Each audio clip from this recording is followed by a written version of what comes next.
Hello and welcome to Himachal news analysis. ये news analysis हम prelim और मेंस दोनों को साथ में लेकर कर रहे हैं और हिमाचल की सभी कॉम्पिटेटिव एग्जाम के लिए यूजफुल है। यदि आप एचबीएसआई की प्रिपरेशन कर रहे हैं तो हमारा बैच 1 सितंबर से शुरू हो चुका है और आप हमारे इस कोर्स को हमारी वेबसाइट और एप्लीकेशन दोनों पर अवेल कर सकते हैं, जिसका लिंक आपको डिस्क्रिप्शन में मिल जाएगा। अगर आप इस चैनल पर नए हैं तो आप चैनल को सब्सक्राइब करना ना भूलें। आज की न्यूज की शुरुआत करते हैं। पहली न्यूज है 35 industrial units in Baddi Baroti Wala Nalagarh BVN belt have been served a show cause notice by the State Pollution Control Board for flouting norms। देखिए यहाँ पर जो हमारा पोल्यूशन कंट्रोल बोर्ड है उनके द्वारा कुछ नॉर्म सेट किए जाते हैं कि इंडस्ट्रीज को पोल्यूशन नहीं करना है, लेकिन यहाँ पर इन 35 इंडस्ट्रियल यूनिट्स के द्वारा उन नॉर्म्स को दरकिनार कर दिया गया है, इसलिए इनको शो कॉज नोटिस जारी कर दिया गया है। Several violations like having non-functional air pollution control devices and a lack of record of effluent treatment plant and the storage and disposal of hazardous waste were found at these during a recent surprise check conducted by the board।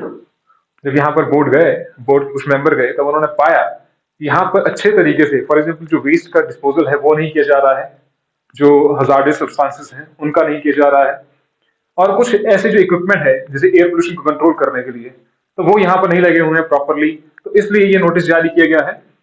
These units are engaged in manufacturing textile, pharmaceutical, home appliances etcetera, told a file reply within a week. तो एक week के अंदर अंदर इनको कहा गया कि आपको रिप्लाई देना पड़ेगा। हमारे एग्जाम पॉइंट ऑफ व्यू से किस तरीके से इंपॉर्टेंट है, जो हम इंडस्ट्रीज की बात कर रहे हैं, इंडस्ट्रीज इन हिमाचल प्रदेश, यहीं से आपका एग्जाम में क्या आ जाता है, industrial policy of Himachal Pradesh. देखिएगा मेंस पॉइंट ऑफ व्यू से इसको, Praveen Gupta, chief environment engineer, state pollution control board, Baddi said the show cause notice have been issued to the 35 engaged in manufacturing textile, जो 35 यूनिट्स हैं तो उन पर ये सेक्शन लगाई गई है, लेकिन हमारे एग्जाम पॉइंट ऑफ व्यू से इतनी इंपॉर्टेंट नहीं है कि आपको ये सेक्शन भी याद रखनी पड़े।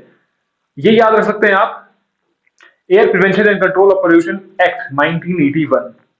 These units have been directed to reply within 7 days. The BVN industry units are already under the scanner of National Green Tribunal for failing to adhere to the norms and for flagrantly discharging toxic effluent into the water bodies। तो जो toxic substances है वो भी यहाँ पर dispose किए जा रहे हैं वाटर बॉडीज में, उसके लिए यहाँ पर एनजीटी भी इन पर नजर रख रही है। तो आपको ये बताना है कमेंट सेक्शन में कि एनजीटी का गठन कब किया गया। ठीक है जी, नेक्स्ट पे चलते हैं। Most proclaimed offender outsiders, Himachal high court urge to make up bail norms tough. तो यहां पर बात आई है पीओ की। अब पीओ का मतलब क्या होता है, प्रोक्लेम्ड ऑफेंडर्स, यानी कि जिसको घोषित कर दिया है गया है गवर्नमेंट के द्वारा, सॉरी कोर्ट के द्वारा, कि ये प्रोक्लेम्ड ऑफेंडर्स हैं। ये ऑफेंडर है, चाहे वो चोरी में संलिप्त हो, चोरी में नहीं कह सकते हैं, जो संदिग्ध मामले हैं, फॉर एग्जाम्पल रेप, मर्डर, इस तरह के केसेस में शामिल है तो उन्हें कह सकते हैं आप प्रोक्लेम्ड ऑफेंडर। तो उनकी यहाँ पर बेल जो है वो मुश्किल कर दी जाएगी। पहले इजीली बेल मिल जाती थी, तो हाई कोर्ट ने यहाँ पर कहा है कि भैया अब उनकी जो अवेल है वो बहुत मुश्किल से होगी, इजीली नहीं मिलेगी उनको bail. With a majority 79% of proclaimed offender POs in Himachal Pradesh from other states। जो हिमाचल प्रदेश में प्रोक्लेम्ड ऑफेंडर हैं, पीओस हैं, वो मेजोरिटी कहाँ की है, 70% आप देख पा रहे हैं, 79% आप देख पा रहे हैं, वो क्या है, वो आउटसाइडर्स हैं। The police have requested the High Court to issue direction to lower courts to impose strict conditions for granting bail to accused। तो पुलिस ने यहाँ पर कहा है हाई कोर्ट से कि वो जितने भी लोअर कोर्ट्स हैं उनको कह दें कि अब इन जो भी प्रोक्लेम्ड ऑफेंडर है उनको बेल इजीली ना मिल पाए। तो हमारे एग्जाम पॉइंट ऑफ व्यू से भी यहाँ पर इंपॉर्टेंट बन जाता है। और अगर हिमाचल प्रदेश की बात की जाए, मैक्सिमम नंबर 313 कहां पर है, सिर्फ मंडी डिस्ट्रिक्ट में, फॉलोड बाई शिमला, सोलन, बद्दी, ऊना, कुल्लू, कांगड़ा। तो ये डाटा आपने याद नहीं रखना है, लेकिन मैक्सिमम वाला आपने याद रख सकते हैं कि मैक्सिमम जो प्रोक्लेम्ड ऑफेंडर है हिमाचल प्रदेश में वो कहां पर है, वो मंडी डिस्ट्रिक्ट में है। और अगर बात की जाए हिमाचल प्रदेश में तो 79% जो है वो आउटसाइडर हैं, वो दूसरी स्टेट से बिलोंग करते हैं।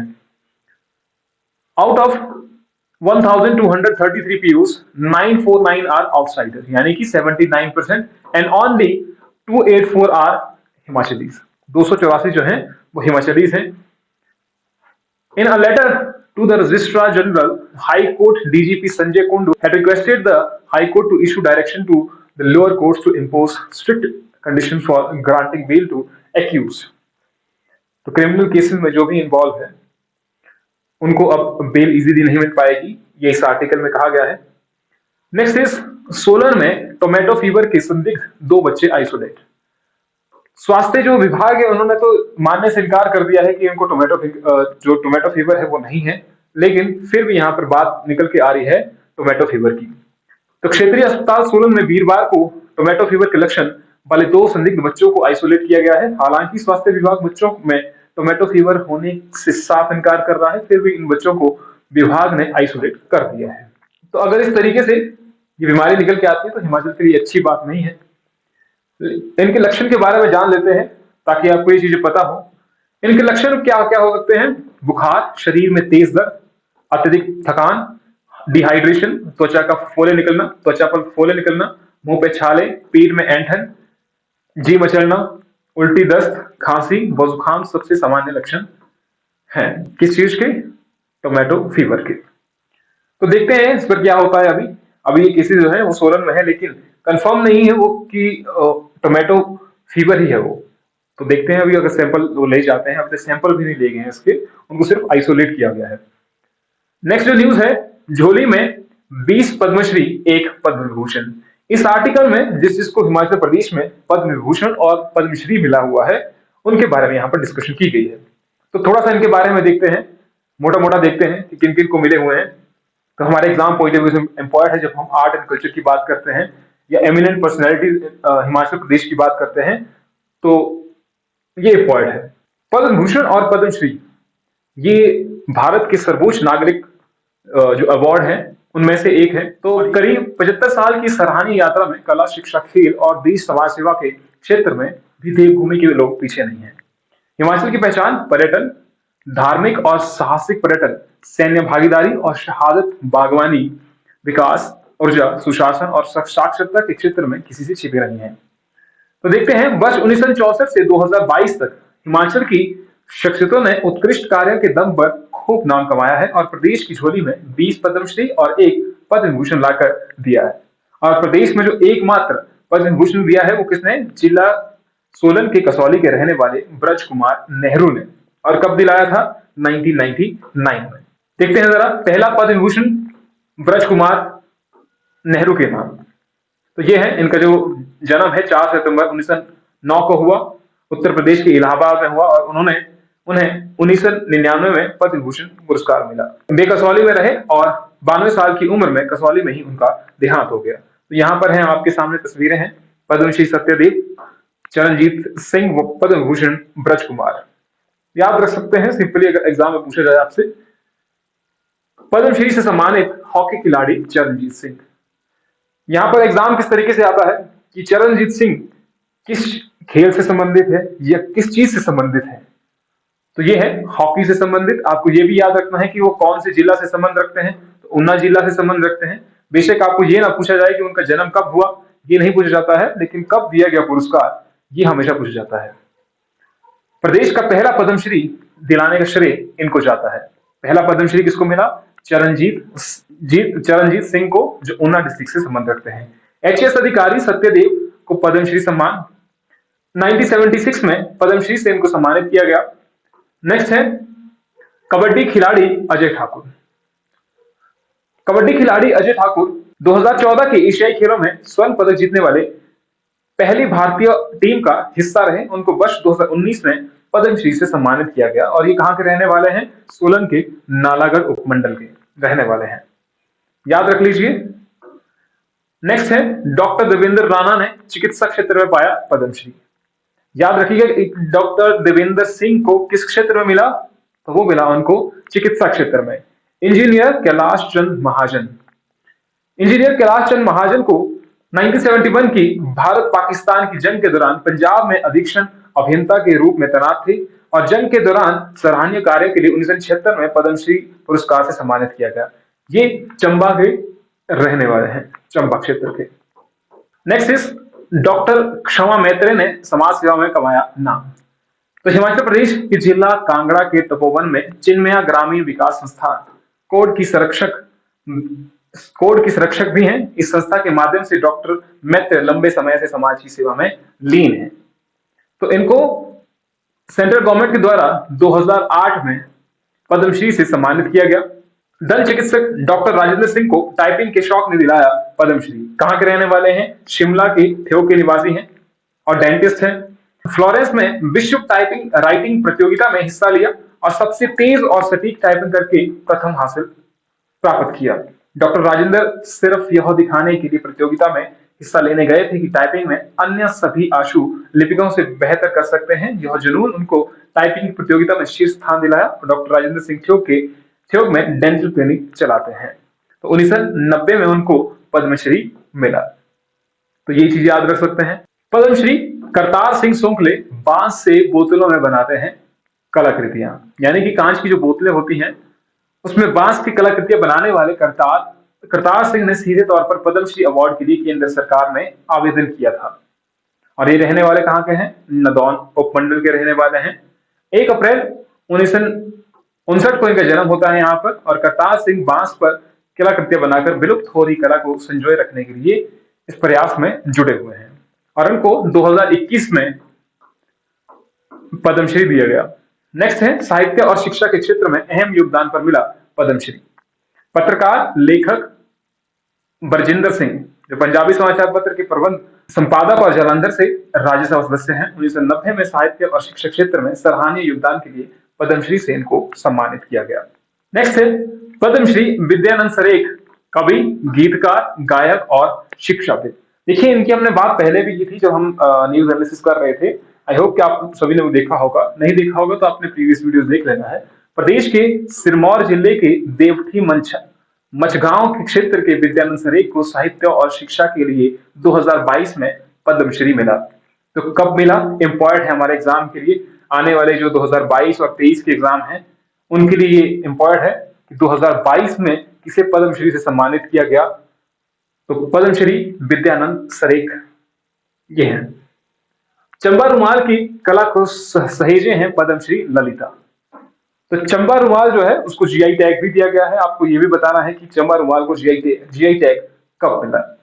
और इसके साथ साथ में ही अभी रिसेंटली ही जीआई टैग हिमाचल प्रदेश में किन किन चीजों को दिया गया ये भी आप बता सकते हैं। कला क्षेत्र के लिए ललिता वकील को साल 2022 में पद्मश्री मिला। ललिता वकील चंबा का रुमाल बनाने के लिए विख्यात है। उन्हें कई राष्ट्रीय अवार्ड मिल चुके हैं। तो इसके साथ साथ में ही उन्हें पद्मश्री के साथ साथ में ही कई राष्ट्रीय अवार्ड भी मिल चुके हैं। पारंपरिक वाद्य यंत्र बजाने के माहिर मुसाफिर राम भारद्वाज जो भरमौर के रहने वाले हैं, 1929 में इनका जन्म हुआ। तो इनको भी जो वाद्य यंत्र से संबंधित है यानी कि वाद्य यंत्र बजाते हैं तो उन्हें भी पद्मश्री से सम्मानित किया गया है। भरमौर के रहने वाले हैं, इंपॉर्टेंट है। ऑस्ट्रियाई विद्वान डॉक्टर बेंटीना शारदा को पद्मश्री 1939 में जन्म होता है इनका।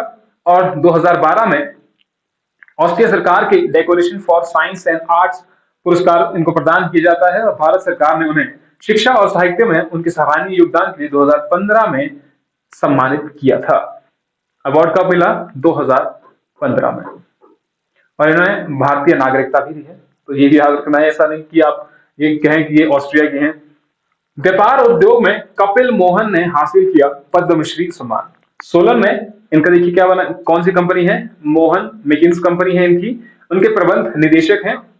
2011 में व्यापार और उद्योग में सराहनीय कार्य के लिए पद्मश्री सम्मान किया गया। और इनका जन्म 16 जुलाई 1929 को हुआ। और 1966 में इन्होंने कंपनी का नाम बदलकर मोहन मैकिन्स रख दिया। नेक्स्ट, डॉक्टर बालचंद बंजी नवोड़े को साहित्य और शिक्षा में पद्मश्री दिया गया। कब दिया गया? 2013 में इनको अवार्ड दिया गया। और नेक्स्ट है मिनिएचर पेंटिंग। हिमाचल प्रदेश की जो पेंटिंग स्टाइल है, एक आता है मिनिएचर पेंटिंग्स। आपने अलग अलग नाम सुने होंगे, तो मिनिएचर पेंटिंग भी उसमें से एक है। उन्होंने चित्रकार विजय शर्मा को दिलाया पद्मश्री। तो मिनिएचर पेंटिंग से संबंधित है, जो आप इसको डाल सकते हैं जब पेंटिंग से क्वेश्चन आता है। What are the styles of painting in Himachal Pradesh? Pahari style of painting आप देखते हैं, बशौली स्टाइल ऑफ पेंटिंग। इन्होंने गैर सरकारी संगठन शिल्प परिषद का गठन किया और आज इनकी बनाई कलाकृतियां विशेष आकर्षण का केंद्र रहती हैं, जो इनके द्वारा कलाकृतियां बनाई गई हैं। डॉक्टर उमेश ने खोजा कुत्ते और बंदरों के काटने का सस्ता इलाज। और ये कहां से संबंधित है? कांगड़ा के ज्वालामुखी में इनका जन्म हुआ। तो पहले अगर देखा जाए तो पहले जो दवाई मिलती थी वो मिलती थी 35,000 रुपए की, अगर कुत्ते ने काट लिया। और बंदरों ने अगर काट लिया तो इलाज महंगा था। अब ये मात्र ₹350 में संभव हो सका। उनके शोध को डब्ल्यूएचओ विश्व स्वास्थ्य संगठन ने भी मान्यता दी है। तो ये तो बहुत इंपॉर्टेंट चीज है और एग्जाम के लिए इंपॉर्टेंट है। और 2019 में इनको पद्मश्री से सम्मानित किया गया। नेक्स्ट है तिब्बती चिकित्सा पद्धति के चिकित्सक यीशु डोढेन, जिन्होंने कैंसर का इलाज करने वाला विश्व प्रख्यात डॉक्टर कहा जाता है। नेक्स्ट है प्रसिद्ध भारतीय दंत चिकित्सक डॉक्टर महेश वर्मा। प्रसिद्ध भारतीय दंत चिकित्सक doctor Mahesh Verma Maulana Azad institute of dental sciences के निदेशक और प्रधानाचार्य हैं। इन्हें 2014 में भारत सरकार के द्वारा पद्मश्री से सम्मानित किया गया। तो ये थे जिनको हिमाचल प्रदेश में पद्मश्री और पद्म विभूषण से सम्मानित किया गया था। और पहले हमें दो चार जो न्यूज है हमने वहां पर डिस्कस कर ली। आज के न्यूज़पेपर में सभी न्यूज़पेपर अगर देखा जाए, द ट्रिब्यून देखा, जो अमर उजाला है, दिव्य हिमाचल है, उस पर लगभग यही न्यूज़ें थी जो आपके लिए इंपॉर्टेंट है। बाकी हम मिलते हैं आपसे नेक्स्ट वीडियो में। और ये पीडीएफ आपको हमारे टेलीग्राम चैनल पर मिल जाएंगी, जिसका लिंक डिस्क्रिप्शन में होगा। Thank you.